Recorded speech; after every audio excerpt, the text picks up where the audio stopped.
Well, it's a real treat to have Vicky Troptsidis from Eventful Projects with us. Vicky, how are you going? Good, thank you, Tim. How are you today? Well, good. Look, I suppose we're all in this together. That's a global thing, isn't it? Like everyone's trying to balance work from home, the children, all the other commitments. It's an interesting challenge. How's it been for you? Yeah, absolutely. Well, it's like everyone else, I guess there's two different areas of where we're at the moment. And the first section really is just very reactive. So today with government advice, policies, and also information so that we can keep our clients current and up to date is really important during this time. Obviously, we want to see everyone's events happen, but we need to also be really respectful of our clients' decisions and also be mindful that our responsibility is to the client first and foremost. But as a PCO, which is a professional conference organizer, we also have to look after our supply chain and our key stakeholders. So we obviously have a big job to do, keeping everyone happy and obviously trying to financially mitigate the loss to our clients and also to our suppliers. So we're just trying to help everyone minimise the impact at this point. Working from home is a very reactive situation, as you mentioned before, Tim. So like you, we're just sitting at home. I'm in the home office at the moment, but often like you, I'm in the car doing a few phone calls and shooting off from place to place, running errands and just also sometimes just heading out to appointments. So when it comes to future thinking, Tim, this is the exciting part. It's not often that we get to really work on the business rather than in the business. So it's exciting that we get to use this time to really to look at our clients and how we can look at doing our client and supply retention strategies. So obviously without any events at the moment, we're not speaking to our clients as often and they're not accessible. Some of them have been stood down temporarily, some of them have actually been made redundant and others are on leave. So once we get to the point where we've cancelled or rescheduled their events, our communication then sort of starts to slow down. So using this opportunity to look at different ways that we can keep the communication and the retention of not just our clients, but also our suppliers, because they're equally as important to an event manager. When we look at the business itself, is a really good opportunity right now to do a 360 audit and have a look at what we do really well, where our strengths are, and also where our areas for improvement are possibly going to be.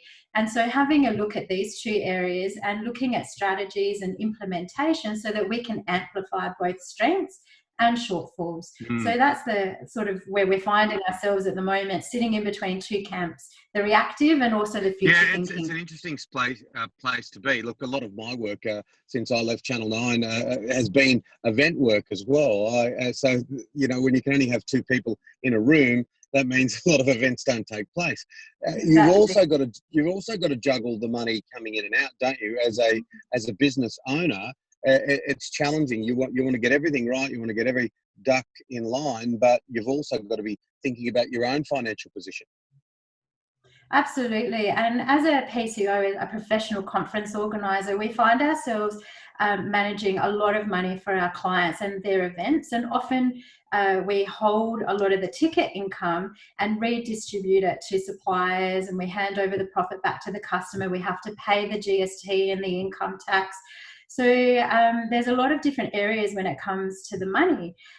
When situations like COVID arise, we have a need to really look at the finances, because those people who have purchased tickets, they can no longer attend an event that they've paid for. So we now need to refund those funds back to ticket holders, and that's a legal obligation. So then we need to work with our clients as far as, okay, how much money do we actually have and how do we refund? Because some of that income that we've held, we've used to pay suppliers, so that's not readily available, also operationally and financially and legally as well. I actually, Tim, expect we're going to see a lot of movement around force majeure clauses and supply agreements.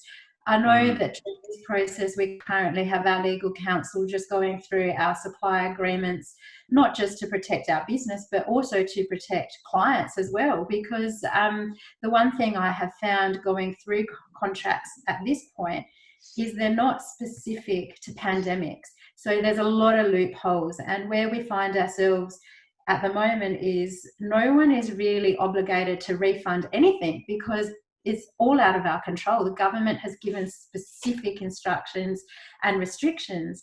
So now what's happening is the contracts are so ambiguous that suppliers are left to do ethical decisions, and that's where we sort of say, okay, let's start refunding deposits and let's do this out of goodwill. There's no actual legal standpoint because it hasn't been, a pandemic hasn't been accounted it's completely, for. I mean, sorry to interrupt, but the word unprecedented has never been used so much, or uncharted waters. But one thing that you touched on there was the word goodwill. And when we saw some of those scenes out of supermarkets with toilet paper earlier on, there wasn't a lot of that goodwill. But as time has gone on, it's been an interesting case study, hasn't it, in human behaviour, the way that we've seen a lot of goodwill. And in business, you know, there are some people taking advantages of it. I suppose you're always going to see that. But primarily, there's been people showing patience and kindness, certain parts of the business character that we don't see all that often. Yeah, absolutely. You're so right, Tim. And I guess the first time I saw this was when I was speaking to a lot of the venues that we had clients contracted to. And a lot of them were saying this is unprecedented, but out of goodwill, we're going to reschedule without any penalty, or we will give back clients' deposits. And then moving forward from that, just seeing all these random acts of kindness is fantastic. And to give you an example, here in Adelaide, one of our restaurants has an employee who's on a visa, so they're not currently covered in any of this, the government support packages. So they've opened up their kitchen to this person on a Friday evening, and all the restaurant takings that night go to him and his family. So he's able to make some income supplying takeaway food out of a prominent restaurant here in Adelaide. You just pre-order, you pick it up, and they've guaranteed that 100% of income will go to that family. So that's a really beautiful thing that I saw just yesterday, actually, that I thought that's a really nice thing to do.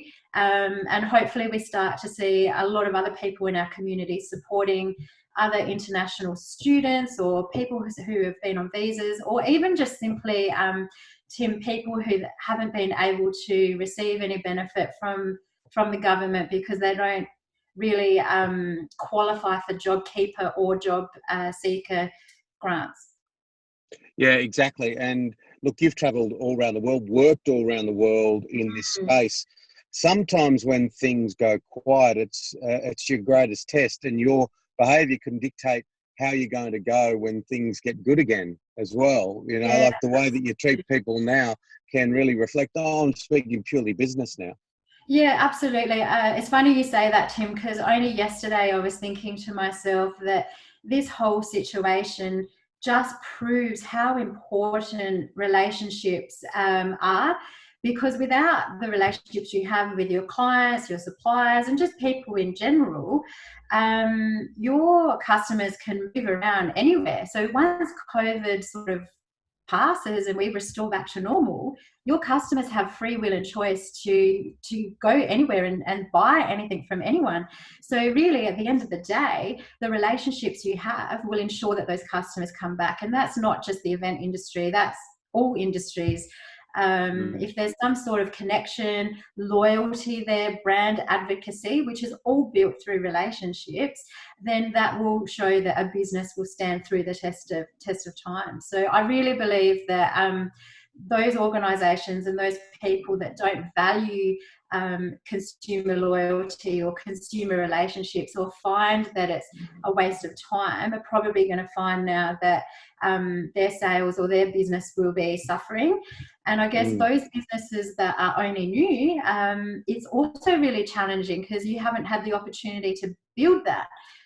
My business is only 6 years old this year, so we're fortunate enough to have built relationships, but we're not completely established like a 20 or a 30-year business. So to me, COVID has just reinforced the importance of, irrespective of how busy you are, picking up the phone, going out and having coffees with people is super important, and we need to remember to do that. Yeah, exactly. And you sort of got to be careful about where you're having the coffee as well. You almost got to zoom up the coffee, don't you? And so have virtual coffees or virtual glasses of wine. But which, of course, where you live, you don't have to travel too far to get a good bottle. Let's talk about your business and some of the organisations, because you've been involved with some of the big companies of the world across a large platform. Yeah, absolutely. I've been very fortunate in my career to work with some big brands, not just here in Australia, but internationally as well. And I think the biggest thing I've learned is that we all are different, but we all essentially conduct business in a similar way. And the most interesting thing is now, I think we're finding that a lot of businesses are going into hibernation and are conducting forward thinking. So I think that's where we're all sort of sitting similar in the sense that, yes, this has happened. Let's have a look at how we can mitigate and manage our risk. And I think with the crisis management, I think we're sort of there now. In Australia, we've had all our big announcements. We've had all our big restrictions put into place. We're now getting really comfortable with life as we know it. And now we're starting to adapt. And then the next phase will be the evolution phase. So I think we'll see on a personal and professional level, a lot of people starting to move into that, from adaptation into evolution, and start to think about, okay, where are we going moving forward and how do we do that? And I guess that's similar across all businesses and globally. And that's what we're all doing. And I think it's really important, Tim, to remember we're all here in the same place, and it's no one's fault. This has just happened. We all simply need to take this situation and run with it the best we can. And I feel that during this time, we're going to see a lot of businesses close down, which is really unfortunate. And we're going to see a lot of businesses hibernate. And we're going to see some businesses really flourish in this time. And this is their moment to shine. And at the end of the day, I think it's really important that we're there to support each other, business to business and employee to employee, and look at how we can really fine-tune our marketing partnerships. And that's what I'm currently doing at the moment, is looking at our suppliers and seeing what we can do together to help our clients. Yeah, and that's what it really is at the moment. Oh, absolutely. Well, let's forget about COVID for a moment and just talk about when your business is ticking along. I tend to come in late in the day and get we talk with who I'm working with, and then you're on stage, you might interview someone or conduct an hour's keynote, whatever that role is as an MC. But from your perspective, as someone who has to do the whole picture, there's so many elements that go into it. Give us a little bit, for those watching today, give us a little bit of an indication of what it takes to be in your role. Yeah, absolutely. There's a few parts of what we do as an event manager, or specific to what I do, a PCO, a professional conference organizer. And those two parts are pre-event, on-site, and then post-event. So each are equally important and require a lot of administration. And I honestly believe the time and the effort we put in the pre-planning of our events, which is in the lead up, all the all the emails, the strategy towards an event, so the event's purpose and how we're going to market it and what speakers we're going to have and what their key messaging is, and all the details about the events and how to get delegates in and how we get them out and where we're moving them and what's the ticket cost and how to keep them interested, that's a big thing. And that's all the fun bit, and we do all of that in the pre-planning. And then we get on site, and this is the best bit, because we get to see everything that we've planned and everything we've put in place verbally and on a paper comes to life on site. And it's really, really, really exciting. And the best bit for me is when I sit back at some point during the event, and I take a look around at everything that's happening, and I think we did this. We did this collectively, because it's never going to happen with one person.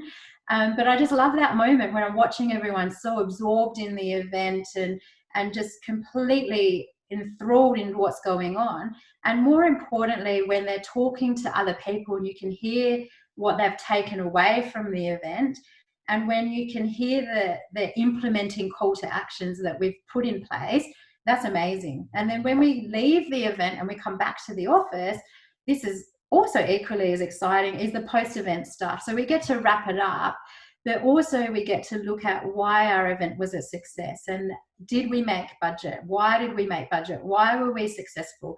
And we get to really analyze the strengths and the weaknesses of our event and put that all together into a report for our clients, and then debrief and then roll into the next event. So I guess what does a day look like for me? It depends what we're doing. But I think if you're a student watching this, then we have 3 elements, and administration is super important, but also the on-site logistics and operations is just as fun, and also is part of what we do. Yes, and the thing is, they say feedback is the breakfast of champions. Getting feedback from those you are working with, the good stuff's great, but it's also good to get the constructive feedback, isn't it? Because those little elements can be so helpful when next you're putting something similar together. Yeah, absolutely, Tim. I often say the best mistakes are great learnings. So if we don't make mistakes and if we don't receive constructive criticism, it's really hard to improve, because if we just keep hearing, yes, everything is great, well, that's brilliant. We like that we're ticking all the boxes, but we need more specifics so that we can make sure that we're ticking boxes for everyone. And everyone perceives value and everyone perceives success in a different way. And that's why it's really important during the event process that we've got continual evaluation happening. And that's we're on site when we're asking people what they're thinking, and also post-event when we send out strategic evaluation forms, we're trying to seek that feedback so that we can implement improvements into the next event. And it could be as simple as just asking, what would you like to see at the next event? And is making these evaluation forms as simple and as easy to complete as possible. Yeah, absolutely. Just jump in, get involved. The best place to start is volunteering, and I can't express that enough, especially at the moment where we're seeing there's a bit of a dip in the market. Obviously, there's not a lot of activity. Getting to know who the players are. So get known in the industry, start connecting with people on LinkedIn, start to know who the event companies and the professional conference organisers and the venues are, and really start getting known, and maybe start to connect with them to see if, especially now, if you can have a virtual meeting to learn more about what they do, perhaps even make yourself known that you want to get experience, so that post-COVID, when things are coming back up and running, that you're forefront in mind in experience. And I think we're going to see a lot of organisations that have had a financial hit. So anyone who's looking to do some volunteer work or placement will be really well positioned to come into organisations to see how they're obviously recovering and working, but also jumping into events. And that's a great platform to start. Also, your local council will have some volunteer and recruitment programs for events. So it's really depending on what city you live in, just jump onto the city council and see what their volunteer program is. And I think often you just make an application. Another good place to start is with venues. I started my career working in restaurants and hotels, and I learned everything that I know from an operational perspective. And then that allowed me to move into more of a management and strategic position where I can now advise clients confidently, because I've walked the walk. So I know how venues work. I know how service works. I know the barriers inside venues. So then now when I'm sitting on the other side of the fence, I can put strategies in place and I can advise clients confidently, because I've done the grunt work first. So venues are another really good place to start, along with charities. Charities are always looking for support. So, go along and ask your favourite charity or a charity that you hold close to your heart if they need support with any fundraising events or hands-on with on site with events, and even administratively doing any work. And then the next element too, if you can't afford to go to a concert, why not volunteer to help out at a concert and experience the concert and work at the same time? So there's great variety of opportunities for you to get started in the industry. Definitely, you don't have to wait for a job to be advertised in order to get your foot in the door. Finally, Vicky, and look, you're saying things that I've said to a lot of young people as well who want to get started in the media, and my advice to them is, well, go to the country, try and get that whole body of experience. So when you're in a position where you might have a big audience or a big stage or plenty of pressure, that you've been here before, so you can achieve that. Also, just wrapping it up, you've got to know at times like now that they will pass, just like challenging times in a career, that you've got to stay confident, stay positive, stay upbeat, and we'll hit a tree, but eventually we'll come out the other side of the forest. Yeah, absolutely. It's really important to remember that this is definitely going to pass. And as a events, hospitality, tourism industry sector, we will move forward. Yes, the industries will be redefined. Yes, consumer behaviour will certainly be different. Yes, we need to wait for travel restrictions to be lifted. Yes, we need to wait for the economy to restabilise. But once all that's happened, we will definitely move forward. And I think it's really important to remember, Tim, at this point, because a lot of businesses are either hibernating or they've literally ground to a halt, that the recovery process will be slow. We won't be back up and running straight away, but there will be incremental changes and incremental movements forward. Businesses will be able to apply. And I think as an industry, we need to remember that. As someone who wants to enter the industry, this is a prime time for you. Never before have we been in a situation where businesses have had to go from 100% operational and functioning and profitable to a zero. And I've seen some of my suppliers that are massive national organisations go from turning over millions of dollars every quarter to literally zero. But they will recover. And now will be really important for you, if you're looking to get into the industry, to ask for placement, to ask to volunteer. This is amazing for you to be able to see how a business recovers, also to learn about how a business operates. Is this a business that you actually want to work for? Doing a volunteer placement or doing an industry placement is a perfect opportunity to suss out whether you like the organisation, whether you like the job and the role, and then you can make a decision whether you'd like to take employment if offered or apply for a position. So I think it's really important to look at this time as a gift. Yes, it's a gift to sort of take some time out and re-look at where you're going and what you're doing.